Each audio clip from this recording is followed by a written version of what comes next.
સુરતમાં duplicate documents બનાવી હિન્દુ નામ ધારણ કરીને રહેતા બાંગ્લાદેશી યુવકના એસઓજી પોલીસે બાતમીને આધારે ધરપકડ કરી લીધી છે। સુરતના ઓન ચંડાલ ચોકડી પાસેથી બાંગ્લાદેશી યુવક ઝડપાયો છે। સુરત એસઓજી દ્વારા યુવકને ઝડપી લેવામાં આવ્યો છે। યુવક પાસેથી આધાર કાર્ડ સહિતના કેટલાક ડુપ્લિકેટ દસ્તાવેજો મળી આવ્યા છે।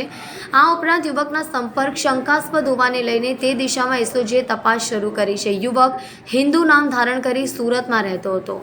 સુરતના ઓન વિસ્તારમાંથી મિનાર હેમાયત સરદાર ઝડપાયો હતો। તેની પાસેથી બાંગ્લાદેશી જન્મ દાખલો, શાળાનું પ્રવેશપત્ર, એલસી, બાંગ્લાદેશનું નેશનલ આઈ કાર્ડ, હિન્દુ નામ શુભો સુનિલ દાસનું પશ્ચિમ બંગાળનું school LC, Aadhaar card, state of Qatar residency permit, અસલ કાર્ડ, ભારતીય અસલ પાસપોર્ટ, મકાનનું ભાડા કરાર સહિતનો મુદ્દામાલ કબજે કરી લેવામાં આવ્યો હતો। મિનાર હેમાયત સરદાર મૂળ બાંગ્લાદેશનો વતની છે। તે વર્ષ 2022-20માં સાતખીરા બોર્ડર ક્રોસ કરીને ભારતમાં બેનગાંવ ખાતેથી પ્રવેશી સુરત આવ્યો હતો। ત્યારબાદ તેણે વિદેશ કામ કરવા માટે જવું હોવાથી પશ્ચિમ બંગાળના નદિયા જિલ્લા ખાતેથી પોતાનું ખોટું હિન્દુ નામ ધારણ કરી ખોટા ડોક્યુમેન્ટ ઉભા કરી પાસપોર્ટ મેળવ્યો હતો।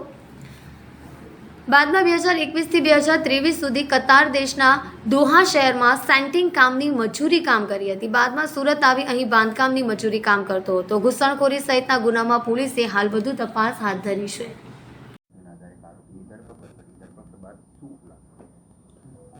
એસઓજીને એક ચોક્કસ બાતમી હતી કે ભાઈ ઊન વિસ્તારની અંદર એક મિનાર હેમાયતે સરદાર કરીને એક બાંગ્લાદેશી રહે છે, તો એના રેકી કરીને ત્યારબાદ એને ધરપકડ કરી।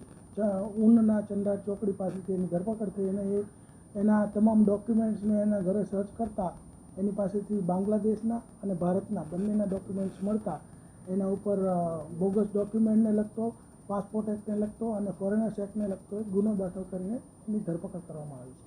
મિનાર વચ્ચે પણ કંઈક ફોરેન ફરી આવ્યો છે। મિનાર અહીં 2020માં આવેલો, બાંગ્લાદેશની બોર્ડર ક્રોસ કરીને દલાલ મારફતે, અને ત્યારબાદ તેણે પશ્ચિમ બંગાળમાં બોગસ ડોક્યુમેન્ટ જે છે એ બનાવેલા, જેમ કે આધાર કાર્ડ છે, પાન કાર્ડ છે, સ્કૂલ એલસી છે અને પાસપોર્ટ છે વગેરે બોગસ ડોક્યુમેન્ટ જે ભારતના બનાવી અને શુભો સુનિલ નામનું ખોટું નામ ધારણ કર્યું હતું અને તે અહીંયા આવીને 2020થી રહેતો હતો। 2021થી 23 દરમિયાન તે કતારના દોહા મજૂરી કામ અર્થે ગયેલ અને ત્યારબાદ તે અહીંયા નાની મોટી મજૂરી કામ તથા ગૃહ વિક્રય જે કરતી હોય છોકરીઓ એના દલાલ તરીકેનું નાનું મોટું કામ કરતો હતો।